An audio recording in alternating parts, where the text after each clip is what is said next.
This is money that we have an opportunity to see that's not coming out of taxpayers' pockets. And Palm Coast Mayor David Alfin would like to use some of that funding to permanently protect a beloved tree tunnel or hardwood tree canopy on the east end of Palm Coast Parkway. The city also wants to acquire land between Old Kings Road and I-95 that at one time was a sacred Native American burial ground to protect Bulow Creek from more pollution. At a recent City Council workshop, Councilman Eddie Branquinho says both projects are priorities. Which one would you throw out of this if you had reduced the risk of flood, protect environmental sensitive areas, protect water supply, protect water quality? You really can't let go of any of this, to be honest with you. Right. So this is good that we have the county involved and we could present as many as we can. The two proposals are part of a 10-item wish list the city plans to submit to the county, which would ultimately end up before the state legislature, where State Senator Travis Hudson and State Rep Paul Renner, who will be Speaker of the House, will fight for funding in the next legislative session. It's unclear just exactly how much the city could get, but Flagler County often gets between $6 and $10 million in state funding. With Renner as Speaker of the House, it's poised to see tens of millions of dollars. Alfin says the time to act on these projects and other asks is now. There is a star alignment now that we should take advantage of.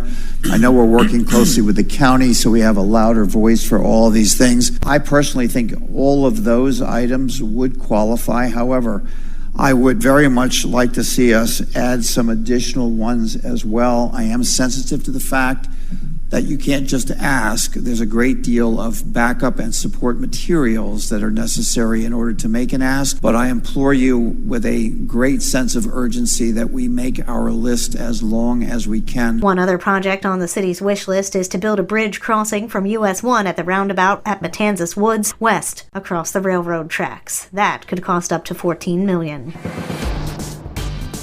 This local news is a service of Flagler County's Toyota dealer, Beaver Toyota, here to wow ya. Area fire companies are dealing with the same issues as other employers, hiring and retaining personnel. Palm Coast Battalion Chief and soon-to-be Fire Chief Kyle Berryhill says the department is always trying to hire firefighters and EMTs. Our starting pay for a firefighter EMT is around 40, and then it goes up to about 45 for a firefighter paramedic. Those are a little bit rough numbers. Flagler County Fire Chief Michael Tucker says their starting salary is about the same. Starting EMT pay is about $41,000 and some change, and then for paramedic it's a little over $51,000. For paramedic firefighter. Palm Coast Fire Union President Lieutenant Patrick Giuliano says they took action after firefighters began departing for their hometowns. We created a process to home grow our future firefighters through our firefighter intern program, so that way we're getting the folks that are now in Flagler Palm Coast High School going through the fire academy there to where we get them here and they stay here and stay local and stay home. Tucker says training is also a challenge. Firefighter EMT has a base level of training hours, but the paramedic training is almost an additional 2,000 hours. It takes almost a year and a half from the day an individual starts paramedic school to get them certified to become a paramedic. And then you've got the process of getting them where they can function on their own out in the field through medical director clearing. So it's a long and tedious process, to get them where we need them. From the WNZF Newsroom, I'm Trent Ferguson.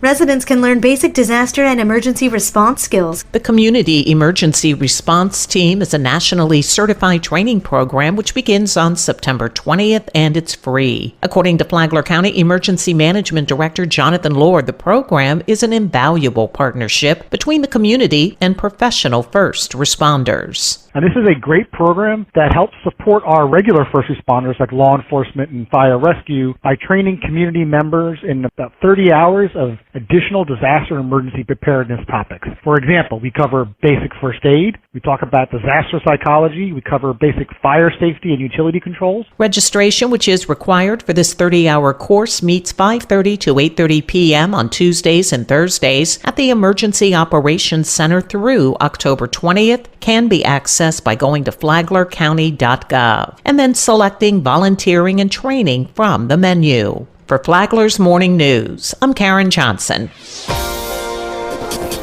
What does Open Door Recovery offer for women in Flagler County? Open Door Recovery offers a place for women who also need to work their way from drugs and prison back into society. Kimala Middleton knows that well. I'm in recovery myself. I'm getting ready to hit 5 years. I came through recovery in AA. I met Pastor Solano almost 2 years ago. Yes. And I was referred to him by a stranger I called him and he said, let's go to lunch. Middleton directs the Women's House and knows what each of them goes through. She said that while 2 have graduated from the women's program, some have quit because they wanted their old habits. Open Door Recovery's Gala is coming back to Hammock Beach this November. It's November 11th at 6:30. You can get tickets at the website opendoorrecovery.org. Lifeline is on Saturday morning at 9 here on WNZF, and it's on the Flagler radio app anytime you want to listen. From the WNZF newsroom, I'm Deb Albertson. The weekend is here, and there's plenty of fun to be had all around Flagler County. Here's Stacy with Fun for Augie Kids to tell you what's going on. This afternoon, the Flagler County Library is hosting their Pixels and Perlers event. Kids in grades 8 through 12 will play Switch games such as Smash Brothers and Mario Kart, and even create some of their own 8-bit art. The Museum Day is taking place tomorrow, which allows free entry to participating museums for anyone presenting a Museum Day ticket. Local participating museums are the Flagler County Historical Society Holden House and Annex, Flagler Beach Historical Museum, and Florida Agricultural and Rural Museum. Kick off the season with your mini DIYer when you build a football goalpost kit at Lowe's Home Improvement Store tomorrow. Score big with this hands-on free kids workshop where everyone leaves a winner. To learn more about these events and others, please visit us on our website at fun4augiekids.com. Have a great weekend. And now you're up to date on Flagler's morning news. I'm Amy Cherry.